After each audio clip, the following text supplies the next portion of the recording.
I remember you not being recruited as much until later on. Yeah. When did it change, bro?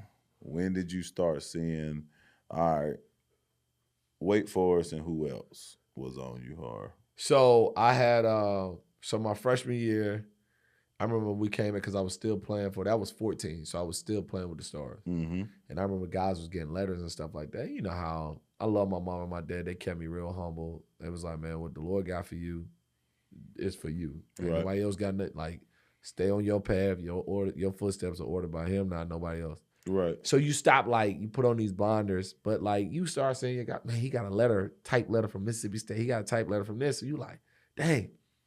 So your mind started being like, yo, Am I good enough? yeah, am I gonna get it? Like, so then I played 9th grade freshman basketball and varsity. Dude by the name of Anthony Harris, one of the coldest shooters I ever, like, bro, like, still got state records for 3-point shooting, and it wasn't even like a premium back in the day. So he started getting some guys coming to watch him play because he was that cold. So I took the step from 9th to 10th grade year, and this is when I came over there with y'all. I had a guy by the name of Coach, God rest his soul, Bo Brickles, my guy. He used to coach, assistant coach behind Larry Brown at Davidson. Okay. And he used to always come around practice. He was real close with my high school coach, Coach Brewer.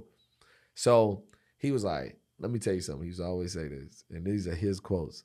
Because remember, I used to like shot put it. And he was like, hey, man, that ain't going to work. You shooting from your pecker. That was it. That's what he used to say. And I was like, so that summer, like I had to start shooting it. Like we spent the whole Diddy. summer. Yeah. Yeah, no Diddy for everybody. Yeah, facts. No Diddy, no doubt. So I'm like, so I that whole summer. So then I started playing good basketball. Now, UNC Charlotte Coach Bobby Lutz, his daughter went to my school. We went to school together. Yeah. And so he saw us up close in person because my daughter there. So I can come and watch the games.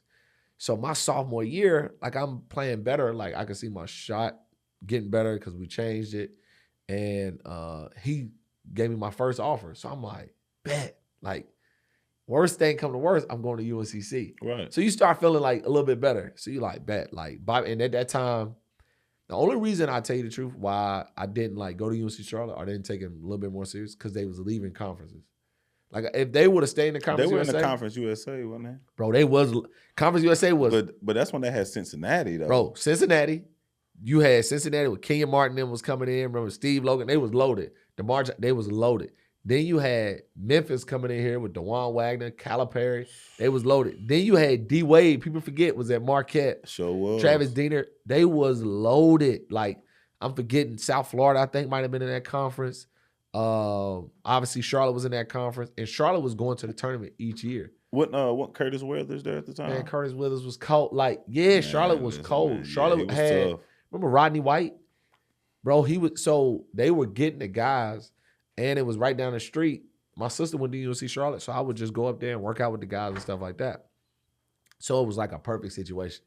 The problem was they left Conference USA and went to Atlantic 10, and I'm like, that's what St. Joe's and them yeah, boys. like, and I ain't trying to knock it, but I'm like, that's what Jameer and them was in there though at the time. Yeah, that's take no knock to them. Like, I knew that I wasn't Jameer Nelson, and that's my guy. I talk to Jameer all the time, but I knew I wasn't those guys. So for me, it was like, yo.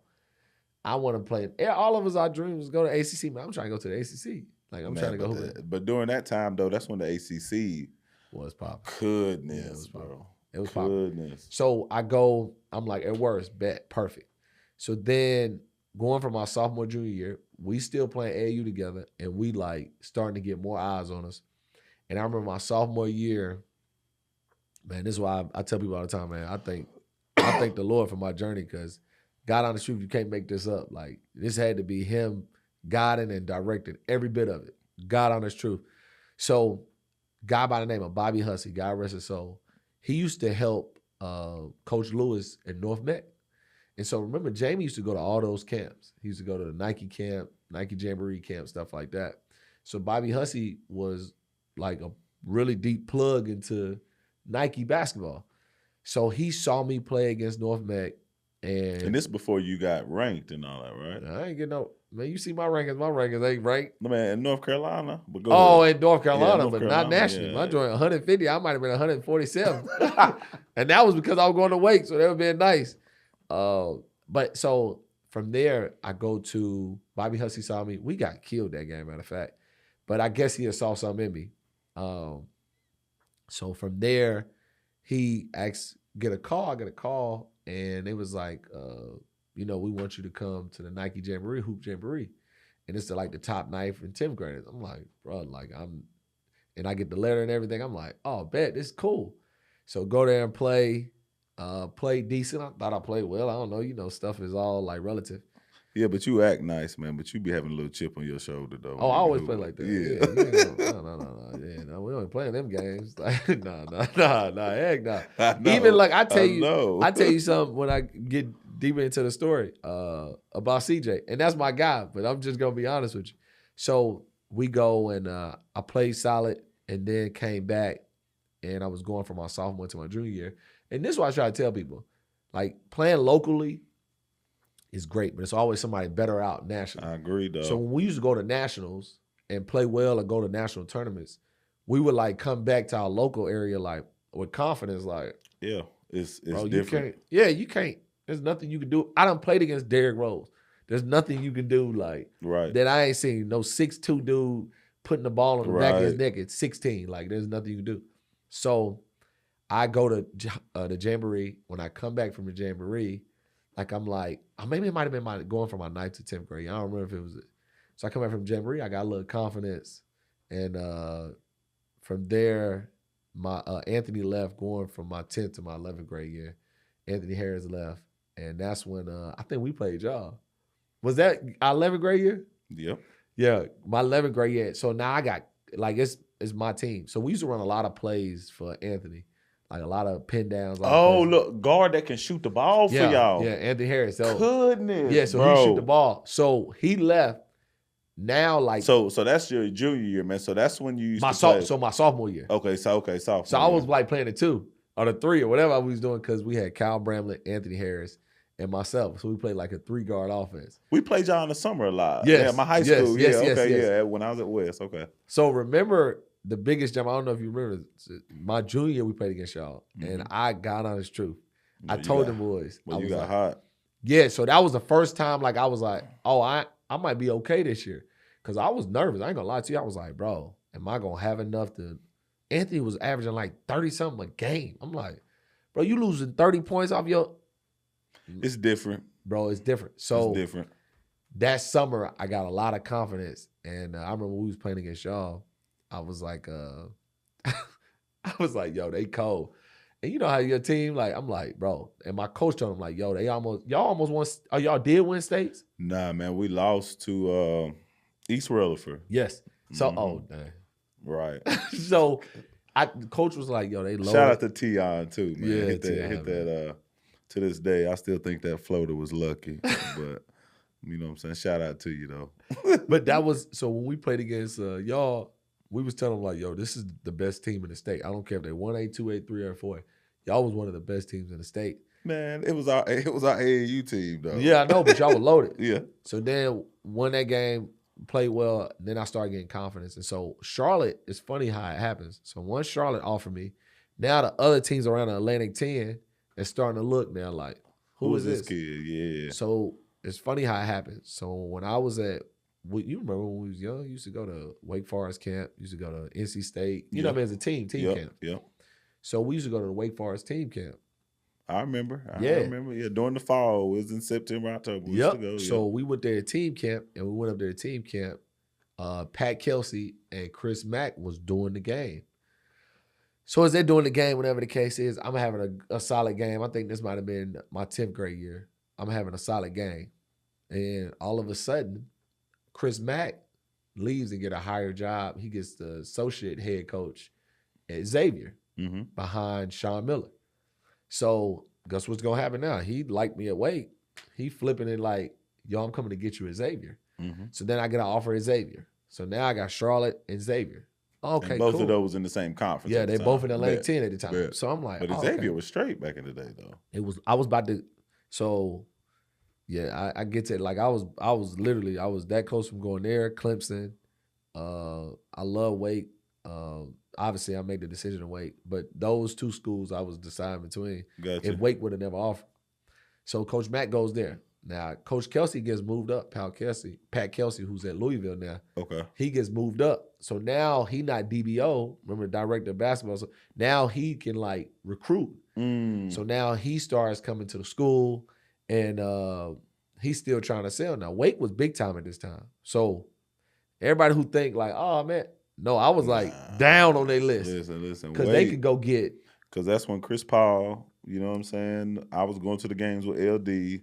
I seen Chris Paul drop 30 on Cincinnati. Oh, he so was like cold. ACC country at that Yeah. time. If y'all don't know, Jared Jack, Will Bonham. I'm talking about everybody was in the ACC. Chris at that time. Duhon, Chris Jay Duhon, Will, like they was man, loaded. bro, Yeah. from top to bottom, ACC Yeah. was stacked. So yeah, Raymond Felton, they was loaded. all of them, bro. So we sitting there, and so now I just got two offers, Charlotte and Xavier, and then I got an offer from like UNC Wilmington, because the assistant coach that used to be at, and it's funny, like I told you how God works everything out. So Coach Lutz is at UNC Charlotte. Nickelberry was the assistant coach, and then Benny Moss was assistant coach. Benny Moss leaves, gets the head coach's job at UNC Wilmington. So that's how I get the offer at UNC Wilmington. Then Nickelberry leaves and becomes associate head coach at Clemson behind Oliver Purnell. Now I get an offer at Clemson. So now like they start like, so that's how it works. yeah. So now gotcha. like All the right. pecking order starts like, so now I got 4 or 5 offers. Now I got Clemson. Now I got UNC Charlotte. Now I got UNC Wilmington. Now I got Xavier. So I'm like, oh shucks, like now I might can make some options and some choices. And people don't understand. You got some leverage now. Yeah, but people don't understand. Once these dudes start, like people, their interest gets sparked. Like who, if they offer them, like maybe we should take a look. Right. Because nobody wants to look stupid and be like, man, I don't want them. Like that's they guys. Yeah. Nah, like so now I got 4 offers, and I'm still in my head thinking like, yo, I don't care what nobody say. People might think I'm crazy, but Wake Forest, they produce some really good point guards. Yeah. We had Muggsy Bogues, Randolph Childress, obviously, Jeff Teague and all them. But this is before going in there, I'm thinking like, yo, they got some, they got some, and CP rolling. Wake Forest is rolling. They got the season, ESPN, they everywhere. Like he put Wake Forest back on the map, dog. Well, hold on now. J-Ho was Josh Howard. He made it. He made it like a. Well, I put it this way. Let me rephrase this. I would say Josh Howard. He lit the fire. Yeah, he did. He lit the fire, but Chris ran with CP, it, yeah. CP. So they got a buzz. So I'm like, yo, Wake, and they play fast, up and down. So I'm like, bet. And Pat Kelsey, and they own North Carolina. Yeah, they wanted all North Carolina kids, and then they would sneak and get some nationally big time kids. So I'm sitting there at Wake, and I remember like it was yesterday. But they was going to get like they offered Ty Lawson, Javaris Critton. They offered. Oh, now listen, I forgot about Javaris Critton. Yeah, man, Javaris Critton was cold. Georgia Tech. He was 6'5", big dude. Yeah, he was cold. They had offered like 5 dudes. So I'm thinking to myself like, bro, they whatever. Yeah, like I you know what I mean. If that's God's will, then they'll drop, and then they ain't got no choice. But Pat Kelsey still like sending handwritten letters, and you remember back in the days, you get a handwritten letter, you like, oh, they might. That's like a personal text message. They want me. So, but I Mhm. still got Xavier, Charlotte, Clemson. Coach Purnell came. I met with Sean Miller. Like I'm like, dang, like I'm up. You in the building? Yeah, now I got to start making these decisions. And then now I'm in my junior year. I'm playing well. So now I'm like, bet, like I have to make a decision my senior year. It's crazy because how Wake came and like had to make a decision was, so they still waiting. Because they can. Like I'm like I'm down on the totem pole. So I'm about to make my decision because I'm not about to play around with them. Like I'm about to go over here, either Clemson or Xavier or UNC Charlotte. I'm about to make those decisions between those 3 schools. And obviously, like I said, App State, some other schools that offered. But those are like the 3 schools like I was deciding. So all of a sudden, one of the assistant coaches, I cannot think of his name right now, man. And it's making me mad. I don't remember. He ended up going to Maryland. That was on the coaching staff with Coach Luce. Okay. So now all of a sudden, Maryland offered me. Now Wake is looking like, whoa, we can't lose a North Carolina kid to Maryland. So it was funny. Dino comes into the gym and is watching our open gym, right? He had just left Jamie. Jamie had already committed to Wake. So he was just checking up on Jamie, making sure he was good. Stop by, come watch us. Now, Dino's second in command behind Skip. So if he come in the building, like his word is gone, I guess. Right. Hold some weight. Now, Pat been telling him the whole time this kid can play. So Dino comes in, he watches, whatever the case is. And so he goes upstairs, talks to us a little bit, ish, whatever the case is, man, right? He's still making a decision, still playing around, right? So as he's coming down the stairs. Still seeing where you at. Yeah, like, hey, Ish, we really like you. We got to make some decisions. We still offer some guys we're still waiting for. Keep your hang on like the side piece. Yeah, exactly. And I'm like, I ain't got no problem. I'm like, okay, it is what it is. So we go down the stairs. This is making me mad that I don't remember my coach. Like, this was my guy. He stayed right down the street from me. Yeah. And so he ended up getting a job in Maryland. When he comes in, he's shooting around in the gym because he's making the transition from Charlotte to Maryland. So he's still coming back, getting his stuff, Got you. driving back up. So he comes in and checks on me. And so Rob Moxley, his name is Rob Moxley. So Coach Moxley comes in and he's shooting in the gym, like, because he used to come in our gym all the time. So he's just back and forth getting his stuff. Yeah, but he was at UNC Charlotte, so he's comfortable with it. So he's in the gym shooting. And so as Dino walks down the stairs, because our locker room's upstairs, come down, he looks in the gym, because the open gym's over. Everybody's gone. He looks in the gym. Rob Moxley with a big old Maryland shirt across his chest. So he see you. He see shooting, right? And my coach, I love Scott Brewer. Like, he played it like a game. Like how the Lord used him, like it was like a Game Boy. So he was like, Dino looks in, he sees him, and he said, "Oh, Dino, listen, man, we gotta go because Ish got an unofficial visit in Maryland. We about to hit the road." And so me and my dog Pee Wee and my coach, we went up, hit the road. And so before we got halfway to Maryland, we get a phone call from Skip. We want Ish to come on. We want Ish to come on an official visit. So I was like, all right, bet. Leverage that shit. Yeah, so all of a sudden we up there, we hanging out. James Giss and Mike Jones was up there, like all the guys up in Maryland. And I remember sitting down with what was the coach used to be in Maryland? I forgot his name. You know what I'm talking about? Big time coach. Older man. Yeah. I forgot his name. I'm losing my, like, y'all remember Coach, man? Yeah, but I know his main man was Baxter though. Yeah. So anyway, and I'm gonna think about his name when I'm done. I'm sorry, Coach, I ain't thinking. So I sit down and talk to him, and he's like, "Man, we got a kid by the name of Eric Hayes, talented player, really good player." I'm like, "Okay, bet." Like, we like him. I didn't know about Grievous, but I knew Grievous was. Oh, they was recruiting Grievous Vasquez. Grievous went to in the Maryland. Oh yeah. They were talking about Eric Hayes. So they were like, man, Eric Hayes. I remember Eric Hayes. He's a, talented. He played for that team. He might have came on the Boo Williams later. Yeah. But talented kid from Virginia, like coach's son, like whatever the case is. So I'm like, man. So when we ride back down, Coach Brewer said, "Oh, they gonna offer you. Like, Wake gonna offer you." So then I get a call from Chris Mack. Chris Mack was like, "Ish, we're gonna take Drew Lavender."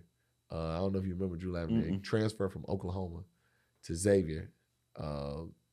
And so he was like, we're going to end up taking. But you had to sit out a year during that time, though. Yeah. But he said, Ish, Drew Lavender's going to transfer to us and Skip going to offer you on when you go down for your visit. And I was like, I bet. You know what I mean? Because I wanted Wake because of how Skip was doing. So that's kind of how, like, the recruitment process went.